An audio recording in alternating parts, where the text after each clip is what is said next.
Hi again, guys. Welcome back. I hope you had a great day yesterday, and I hope that doing that questionnaire really helped you out to kind of understand some different types of governments, and I hope that Who Rules packet also helped you out. Today, we're going to talk about what is a sovereign state, and this is a concept that a lot of students do have some issue with. So if you are not clear about this, or if you do not understand something after you watch this video today and after you go through the activities, make sure that you send me an email. I'm pretty good even now about responding to emails, so please try to send me an email and I'll try to get back to you as soon as possible. But today in your notes, I need you to put this in as, what is a sovereign state? So anytime we talk about a government, and we talk about a group of people who control a government and that make up a government, we are talking about there's four criteria for understanding whether or not they're actually a real government, or what is known as a sovereign state. All right, sovereignty is the ability to rule completely within your own boundaries, meaning you make up all of your own rules. So, for instance, a colony like, let's say, the American colonies before the American Revolution. The American colonies would not have been a sovereign state because they didn't control themselves, right? They were bound by British law. For example here too, Idaho, for instance, is not a sovereign state. It's part of the United States. It has to abide by United States law, right? So there are four characteristics or four elements that we talk about when we talk about sovereign states. And those are the ones we're going to talk about today. It's population, territory, sovereignty, and government. And don't worry if you don't get these four written down because they're kind of the heads of the next few slides. So the first of these are population. And population is a group of people who are members of a city or a state. So that would be you, for instance. You are part of the population of, Lorain County, for instance. You are part of the population of the state of Ohio. You are part of the population of the United States of America. And you're actually world citizens. You're part of the global population. The next one is territory. And territory is the land with set boundaries in which a state rules. So, for instance, Lorain County has kind of its own territory, right? It's its own county boundaries. Cuyahoga County can't tell Lorain County what to do because it's not within their territory. But the state of Ohio makes up parts of Lorain County, right? And so the state of Ohio has what's called jurisdiction, which means they can tell Lorain County, for instance, what they can and can't do sometimes. Same thing in the federal government, right? The national government. The United States is made up in part by the state of Ohio and Lorain County and the city of Avon, for instance, right? And so all of those are subject to United States or federal law. Now that's a good section to actually kind of jump from because the idea of being able to make your own laws is the idea of what is known as sovereignty. All right, sovereignty is the ability to rule within a territory. So, for instance, again, as we talked about at the beginning, does Idaho have complete and total sovereignty? No.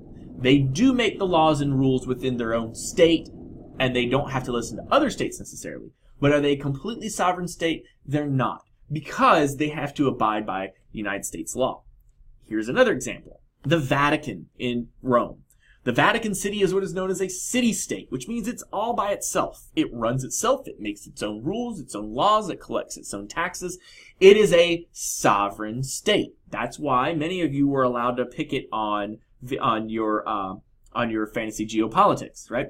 It's a sovereign state within Rome and within Italy itself, but it does not have to listen to what Rome tells it to do, and it does not have to listen to what Italy, the country, tells it to do. It is a completely sovereign state. Now, the fourth element is government, and that's an organization inside of those states that then controls the action and policies of the state.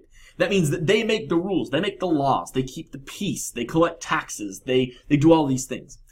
Now, one thing, and I apologize, I'm just kind of realizing here as we were talking along, I'm using the word state, and that might be confusing because while we know of states, being Americans, as the United States, right? Idaho, Ohio, Georgia, Wisconsin, Pennsylvania, right? In this case, we're talking about governments, sovereign groups of places, right? So if I say the state, right, I'm talking about the government itself. So I said the state of Russia, right? We were talking about the government of Russia, right? The collective organization of that, right? That is what we're talking about. So please don't get that confused with states as in like, the 50 states. Now, I like sometimes to kind of say that certain lessons have a magic number to them. You know, sometimes 3 is the magic number where there's 3 things we'll talk about regularly. Today, it seems to be 4. And while we talked about what the 4 elements of a sovereign state are, within government itself, it has 4 roles. And these 4 roles are actually really important because it's the 4 things that they're supposed to do to protect those natural rights that Locke was talking about. All right? Now, one of them is to make laws, right? They're supposed to make fair and just laws that protect everybody and keep the peace, right? Number 2, they protect the state, right? They're going to protect anybody from outside excursion, right? So if Canada tries to invade the United States, it's the government's job to protect you, right? Number 3, they keep order. They have civil police forces. They have fire department, right? They keep things running. They keep people in line, right? They make sure that people aren't infringing on your natural rights, all right? While still not trampling on the rights of others. And number 4, they provide services. Things like welfare, things like public education. Many of you, you guys here are in private school, but if you didn't go to private school, you'd go to public school, which means you don't have to pay for that. That's provided by the state. It's one of the things the government gives because that's what their role is. And so that's actually it. That was a pretty short video, I know. But it's actually really important because the 4 elements of governments and then the 4 things that characteristics or things that government has to do to be classified as a government are actually really important because it's something that when you start to build your own government, I want you to think about. What laws are you going to enact? Who are you going to protect? How are you going to tax people, right? How are you going to do these things? What do your borders look like? What's your country's flag look like, for instance? All of those are going to be important things as you develop a constitution, as you develop a nation, as you develop a backstory for your country.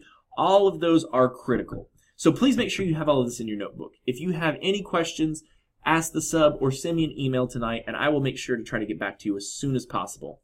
Have a great rest of your day, guys, and I will see you soon, hopefully.